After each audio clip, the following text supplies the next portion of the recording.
on Friday, and we talked about Dion, John today. I mean, how did everybody respond and the process and everything? Yeah, I mean, it happened quickly this morning.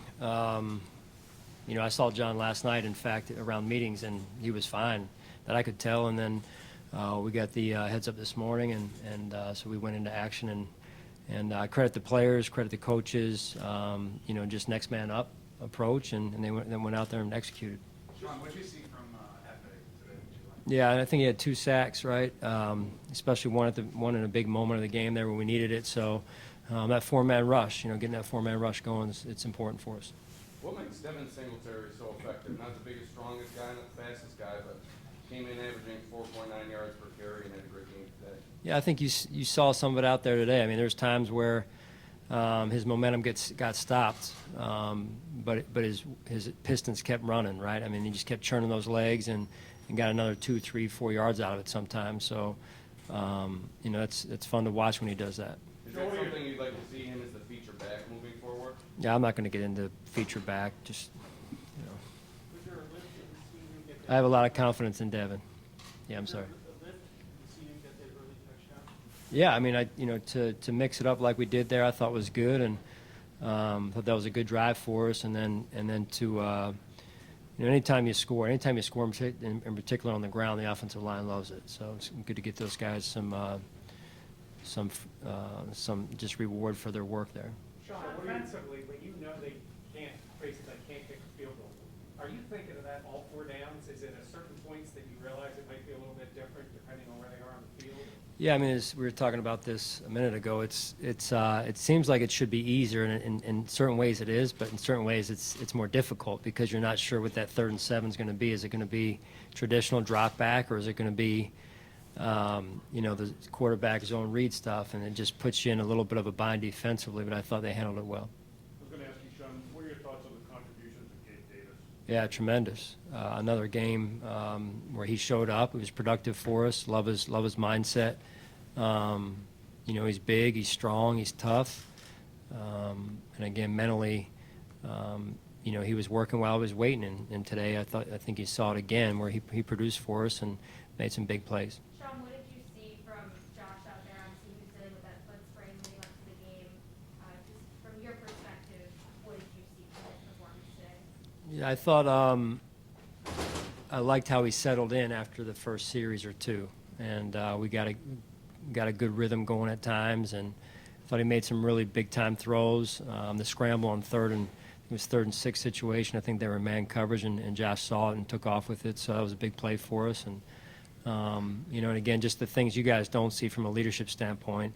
Some things in the locker room before the game, at halftime, I thought were big for us also. Sean, we saw you take Spencer out briefly. He had 5 penalties today, including a taunting there at the end. What did you say to him, and how do you make that a coachable moment or a teachable moment? Yeah, you know, he's a good player, young player for us, and he showed his youth, and so I just wanted to settle him down and remind him it was all about the team, and I think in the end this will be a good learning opportunity for him. How difficult is it for a young player, especially, to kind of flip over like that? I know he had some reps in the spring and summer. How difficult is that, especially with somebody going up there? Yeah, it's not easy for any player, you know, young or veteran in this case, to you know, you study one side of the deal and who you may play against on this side, and then all of a sudden you're playing against maybe somebody else on the other side. So it's a little bit different, especially when it's, you know, the morning of the game. Sean, defense was able to force a turnover at the end, but looked like there were a couple of different times where you had your hands on the ball, defense, DBs especially. Yeah, we got to. Kind of left a few out there. Yeah. I mean, that's something I've already been thinking about, and we got to come up with those. I think we had 2 or 3, maybe more than that, opportunities. We've got to come up with those, and I'm confident our guys will. Sean, from a timing standpoint, because we don't know necessarily how this stuff works, but what time was it today when you found out that John wasn't going to be there? I'm going to approximate for you here, Tim. It's probably between 9 and 10 o'clock this morning. I'm asking just because of the, you find out at 7, that's a little bit more, but Yeah. that's a serious crunch there. How does that affect your routine of when you're filling out your lineup, deciding who's active and not, and listen to what those meetings were like with you and Bobby or with Brian, or how do you do that? Well, in this case, it was Brandon, Nate, myself primarily, and then we just communicate what the options are to the coaches after that, and so you know, sometimes those options are pretty obvious, sometimes they're not obvious, and so we're just trying to help. We just tried to help work through some of those situations, and again, I applaud the players and the coaches. So what does it do after the Pats lose to your competitive mindset, this team knowing that your destiny's now in your hands? You run the table, you win the. Say that again, Jerry. I'm sorry. What does it do for your mindset after the Pats win, knowing you control your own destiny? Yeah, you know, we've got to keep it about us, and you know, this will be a game. They came in here and beat us last week or 2 weeks ago, whatever it's been. So obviously we have some adjusting to do, and we've got to have a good week of preparation. In light of the adversity shown over the past couple of weeks, from that New England game to what happened down at Tampa Bay, what does today's win mean and maybe do for this? Well, it's another win. You know, I think it really just, you know, these last 2 weeks have been hard. We've got a lot of competitive guys in that locker room, and they want to win, and to come up short in the last 2 weeks, you know, against two good football teams, especially with a chance to win it in the fourth quarter, those are tough. So hopefully, you know, down the stretch, we will have learned from those situations and gotten better as a football team. What is the approach this week, the importance of next Sunday, in terms of mindset, mentality, you know, how aggressive you want your guys to be? Do you feel that you've been in this situation at different times over the past few years?